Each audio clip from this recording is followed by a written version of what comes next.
We've done lots of broad picture stuff. I'm going to throw some specific or more specific issues your way. And one that kept on cropping up in the questions is the issue of both waste facilities.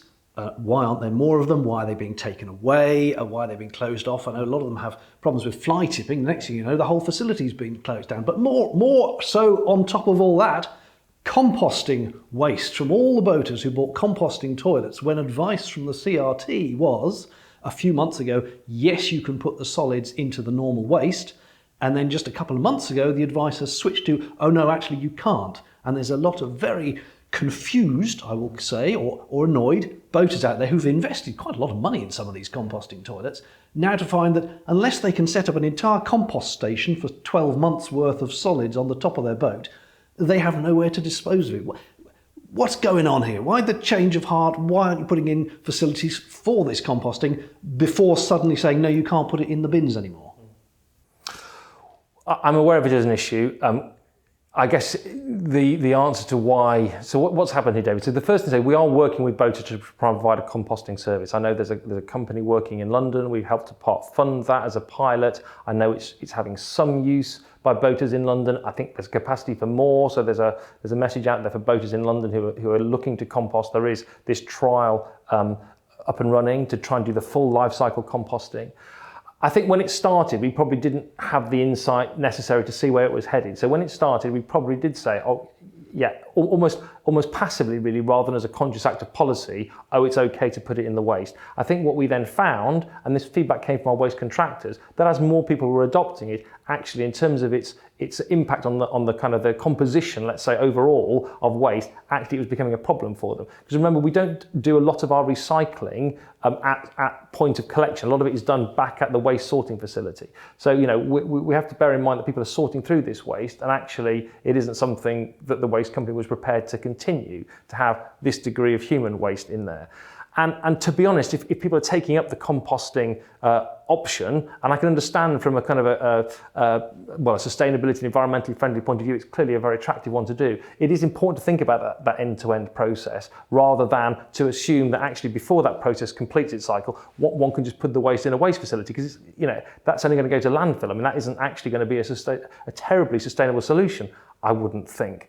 But we are talking to boaters. We're working, as I say, that group in London. We're working with other boaters who've come forward who are keen to work with us to try and find solutions, and we're committed to doing that. So there's lots of active discussions going on. I can't suddenly create the capacity to enable boaters up and down the network to have a composting site available, but we know there's lots of partner groups who may be able to provide that. So it's about putting together, end to end, what is the offer that we can support. I don't think we can do it single-handedly. We need to find, those who've got these contacts and who are involved in this, invested in this, to work with us. But we are committed to trying to find a solution that will enable composting to continue. And just very briefly, picking up on something you said, there are a lot of boaters saying there aren't enough recycling facilities, and you're saying they recycle it at the waste. So can we just chuck everything in the bins anyway and not worry about it? In many places you can, David, yes. In many places, and I know it's a difficult message to give, isn't it? Because actually we're all trained to sort our waste, absolutely.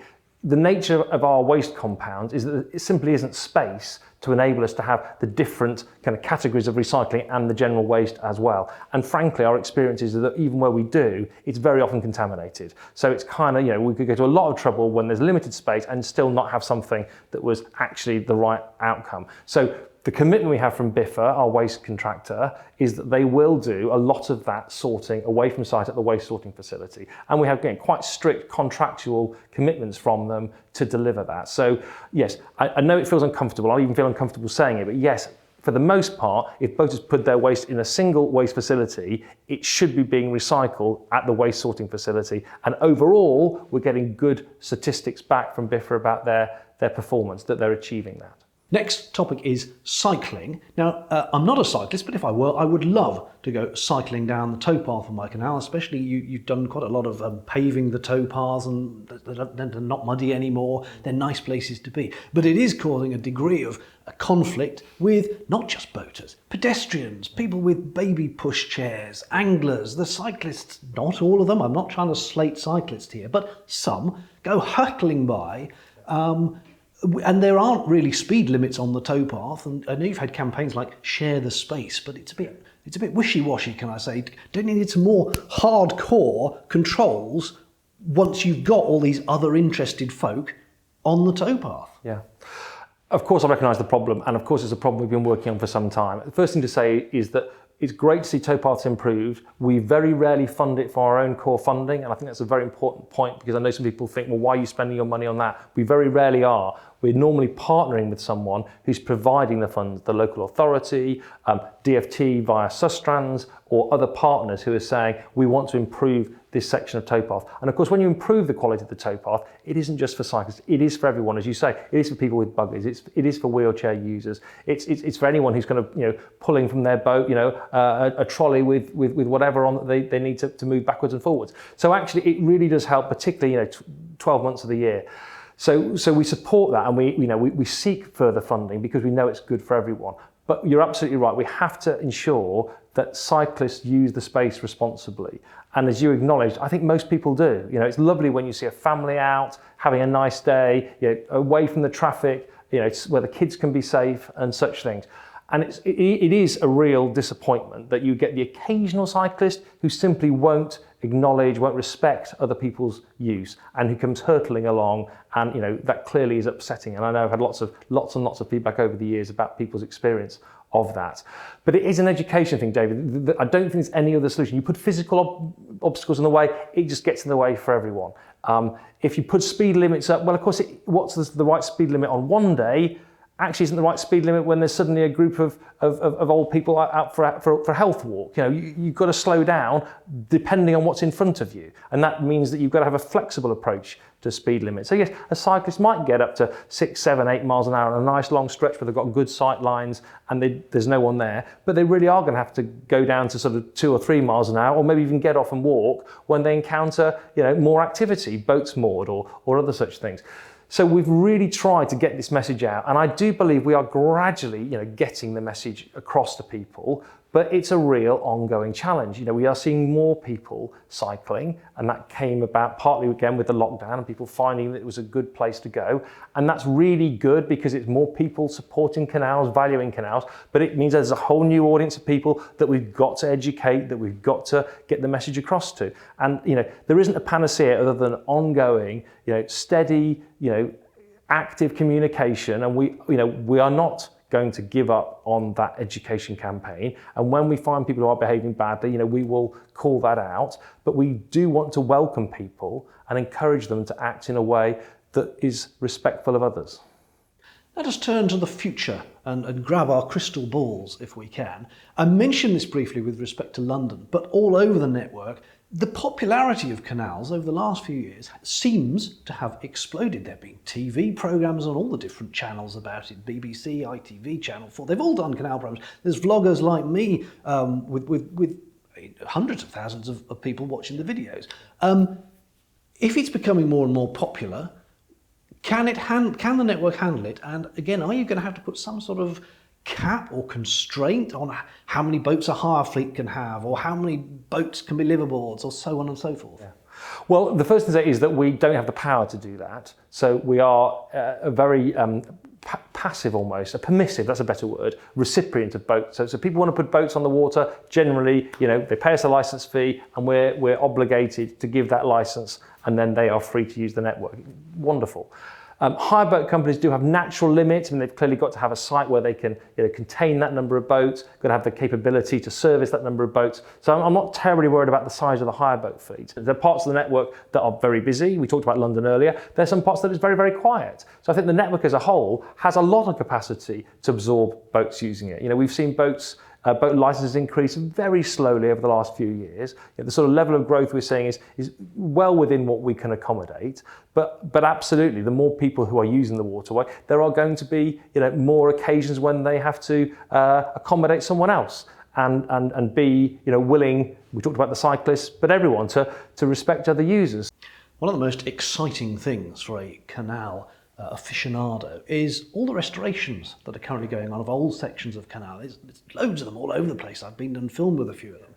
And I have many queries, not only from viewers in the UK, but a lot of viewers overseas, saying they're really interested in what more can be done to both help with those restorations, begin new restorations, and potentially dig whole new canals. We've got people saying, well, when are you going to make a bit wide enough that you can get wide beams from north to south? When are you going to link the English and Scottish canals? That would be a project. But how much the North Sea? how much involvement does the Canal and River Trust actually have with these restorations? Because a lot of them seem to be done by separate organisations. And how much involvement and encouragement can you give for new projects that would actually open up new waterways? We are very active in some because we still own some stretches of canal. So the two particularly are the Grantham and the Montgomery, where we play a very active role. We're also very actively supporting the Cotswolds Canal restoration, because that's going to link to the Gloucester and Sharpness Canal at Sawell Junction, and we think that would be a great link to create a new destination link to the canals.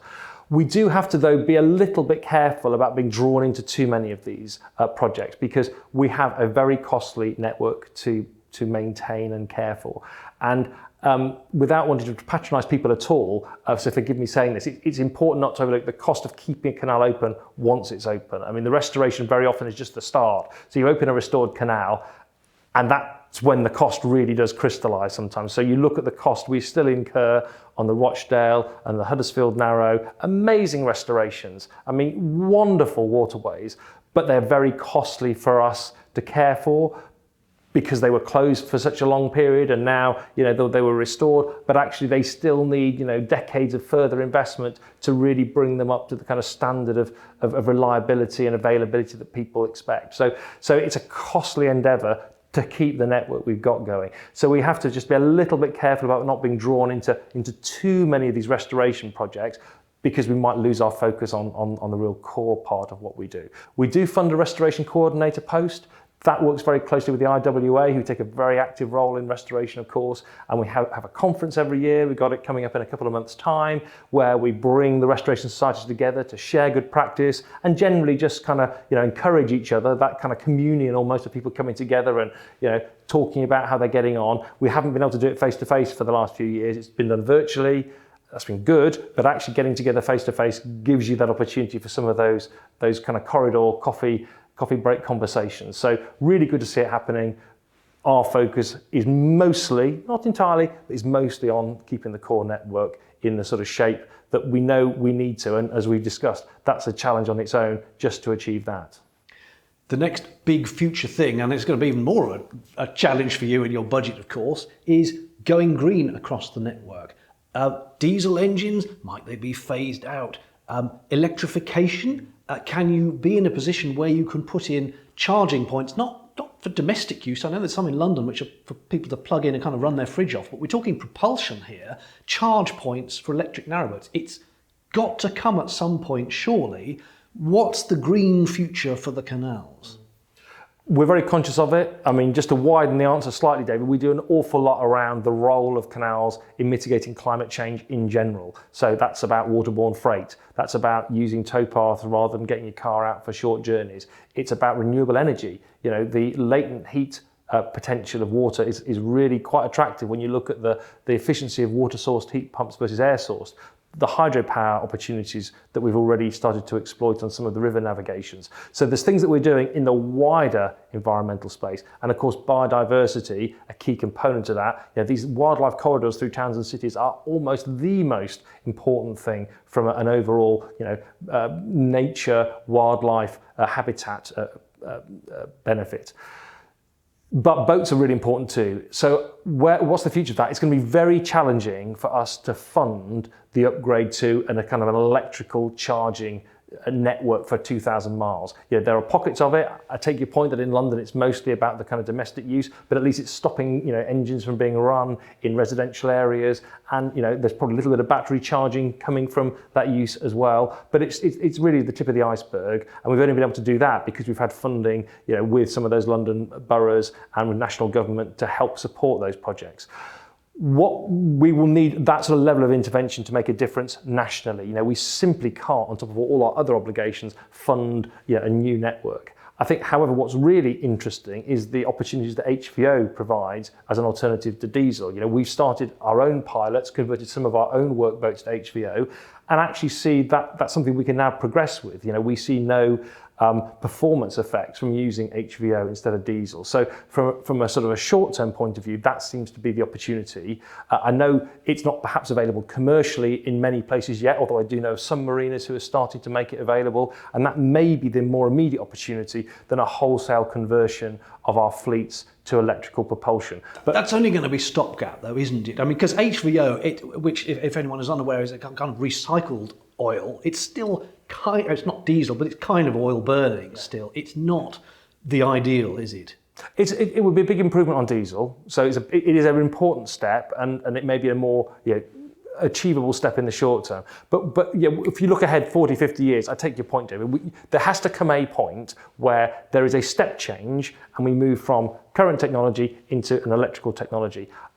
We have to work with government on that. We have to reach a tipping point where the inland waterways become important enough as a contributor to our carbon footprint and all the other sort of factors, emissions and air quality and everything else, for someone in government to say, we're going to fund as a one-off a conversion to this network to turn it into something else. We simply couldn't contemplate funding that on our own. So we're going to have to sort of follow the trends, work actively with stakeholders in some of those big metropolitan areas where there's a real support for environmental improvements, and then hopefully that will reach a critical mass, and then there'll be that step change. And clearly part of that won't just be about us and our infrastructure, it will be about supporting boaters and the transition that boaters will need to go on, because of course that's a big issue to change an entire sort of diesel-based fleet, or 95, 98% or whatever it is, over towards a whole different technology for boaters as well.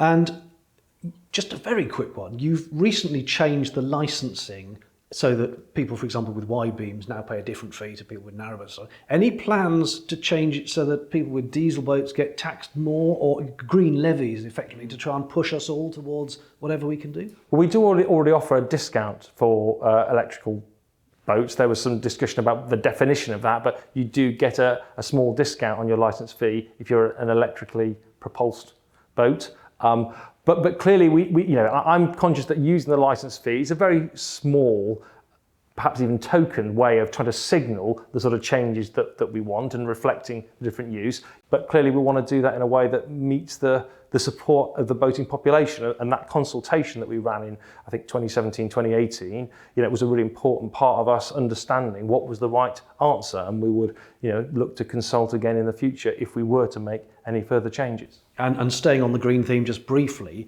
I think I'm right in saying you want to be, the CRT, want to be carbon neutral by 2050. That's going to take quite a lot of change. Are you going to have to stop boaters using wood stoves and things like that entirely? We haven't thought about it in that level of detail, David. I couldn't comment. I mean, clearly there are restrictions on smokeless fuel in many places already. So in a sense, that already is being introduced as a factor. I think all of us, aren't we, in society as a whole, are going to have to be thinking about changes to our lifestyles in lots of ways. The COP26, which we were kind of very sort of focused on and contributed sort of in a very small way to sort of thinking about what the future of the canals might be. Our counterparts in Scotland did some work, because of course it was based in Glasgow. We worked with, both of us, with Hitachi to come up with some future sort of options around that. But clearly, we've got to be very active in seeking opportunities to make a positive contribution to that. And none of us, I think, can foresee what that will be like in 10, 15, 20 years, except we know we've got to do it. Because if we want to continue to have a kind of a climate, a planet that will sustain life, then we clearly need to make sure we are up for anything that will make that possible. You'll be pleased to know we're on to the final two questions. And the first one is simply, if you had a magic wand and you could just wave it and one wish could come true for the canals or the Canal and River Trust, what would that thing be? Oh my goodness, what a responsibility. I think, to be honest, because of my focus right now, if we could secure another long-term grant agreement beyond 2027, and we got government to a position where it was willing to make that commitment, this summer at the end of this review, that would be an amazing thing for us to have achieved, because it is our biggest single concern is looking beyond that 2027 time horizon and wanting to sustain the progress that we think we have made in making this a more valued, more attractive, more secure space that delivers more benefits than it has ever done in the past. And we want to see that continue, and it'll only continue if we can secure a good grant settlement for government. We need to reduce dependency on government, and we've done that very successfully. If you go back to the last days of British Waterways, I did a calculation of the day, and I think British Waterways was getting something like 38% of its total income from government. By 2027, that will be just above 20%. So we want to continue that journey, but we have to have some sort of long-term grant agreement if we're to be able to achieve that long-term trajectory, because it'll be very, very difficult for us if we don't have that. So that would be my one wish at the moment. Then the final question, possibly the most crucial question of all, and I'm absolutely serious. What is your favourite type of cheese? Well, do you know what I saw? I glanced at your questions and I saw that and I thought, goodness me. So I'm going to give you a slightly not a yes or no answer type question. It's like the Canal network, isn't it? I mean, you wouldn't want to live on a particular canal only and not have the others. I live on cheddar solely, so I'm not going following you at all on this. Okay. But just like there's the diversity in the Canal network, and we value that, the diversity of a cheese board as well. Something with a hard cheddar at one end and a nice soft Wensleydale at the other. It's all for the right moments at the right occasion, isn't it? So I wouldn't choose one. I'd value the diversity. Well, in amongst the many, many questions, I have to say there were also a handful of people who were saying, I don't have a question, but can you please just pass on our sincere thanks to the Canal and River Trust for what they do, and to you for being willing to come and do this. And I would obviously add to that as well. So thank you very much indeed. It's been a pleasure. That's very kind, David. Thank you for your very thoughtful questions. I will just if I could make a closing remark, we really value the support we get from all the different people enthusiastic about canals. I'm acutely aware of the responsibility we hold to be the custodians of this thing that's valued by so many, and we absolutely acknowledge the importance of that. If I could encourage people to support us, we've got a growing army of volunteers. You did a great film about the volunteers at Fadley Junction a few weeks ago I was so proud of, that promoting what they do. We'd love to welcome people who want to get involved. You can fund our work as well. As a charity, we are growing our base of donors, and very, very keen to have people contribute to our work, because it all makes a real difference to the extra things that we can do. So we depend on grant, we depend on some of our commercial income, but to really make a difference, we need that charitable donations as well, so we can really extend the benefits of what we do and safeguard that long-term future for our waterways.